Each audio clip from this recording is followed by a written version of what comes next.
የፈሩት ይደርሳል የጠሉት ይወርሳል እያልኩ እንግዲህ ተረት እየተረትኩ መጣሁኝ። አብርሃም ጉዱን አፈረጠው ማለት ነው። ሄርሜላንም ሩታንም አልፈልግም የራሴን ሌላ አዲስ ህይወት እጀምራለሁ ብሎ እርፍ ብሎላችኋል ማለት ነው።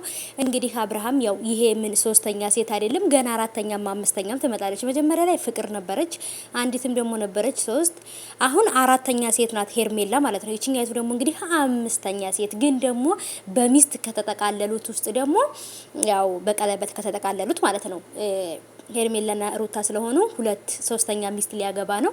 ይሄን ነገር ደግሞ ከዚህ በፊትም ነግሬያችሁ ነበር አብርሃም እንደሚያደርገው አሁንም አድርጎታል። ሆነ ተከናወነ እያላችሁ እንግዲህ ወደ ገደለው ትገባላችሁ። ሰላም ሰላም ውዶቼ እንዴት ናችሁ? እንዴት አመሻችሁልኝ? እኔ ጋር ሁሉ ሰላም ነው። ሰላማችሁ ብዝት ትርፍ ይበል ባላችሁበት ውድ ቤተሰቦቼ። ለዚህ ቻናል አዲስ ከሆናችሁ ሰብስክራይብ አድርጉ፣ ነባሮች እንኳን በሰላም መጣችሁ ብያለሁ። እንግዲህ ሆኗል፣ ተከናውኗል። አብርሃም እንግዲህ እንደፈራ ነው ማለት ነው።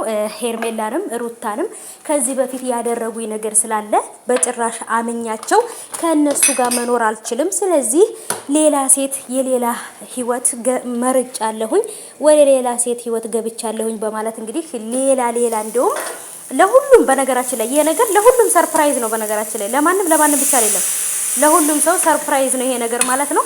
እውነት ለመናገር አብርሃም እኔ ያኔ ደፋር እንደሆነ አውቃለሁኝ፣ ግን ደግሞ በዚህ ልክ ደፍሮ እህቱ ወንድሙ በቃ የሱን ህይወት ለማስተካከል እየሞከሩ ባሉበት ሰዓት ላይ አብርሃም ይሄን ነገር ይናገራል ብዬ በፍጹም አልጠበቅኩም ነበረ። ግን ደግሞ እንግዲህ ጉዱን አፍልቶታል ማለት ነው። በቃ ምንም ማድረግ አይቻልም ጋይሶች፣ ቻሉት በቃ። አብርሃም ከሌላ ሴት ጋር ፍቅር ጀምሯል። ሌላ ችግርና ሌላ ታሪክ አምጥቶብናል ማለት ነው። ከዚህ በኋላ ምን ሊፈጠር እንደሚችል እንግዲህ ማሰብ ብቻ ራሱ በቂ ነው ማለት ነው። እውነት ጋይሶችዬ ነገሮች ከተጠበቁት በላይ ከባድና ውስብስብ ወይንም የተሳሰሩ ነገሮች ሆነዋል ማለት ነው።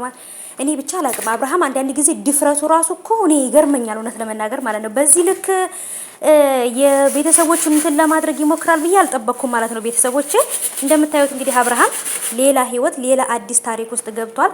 እጅግ በጣም አሳዛኝና አስደንጋጭ ነገር ነው ማለት ነው። እንግዲህ በተለይ ደግሞ ሩታና ሄርሜላ በጣም ነው የደነገጡት ማለት ነው። ምክንያቱም ከሁለት አንዳቸው ጋር ይኖራል እንጂ ሌላ ሴት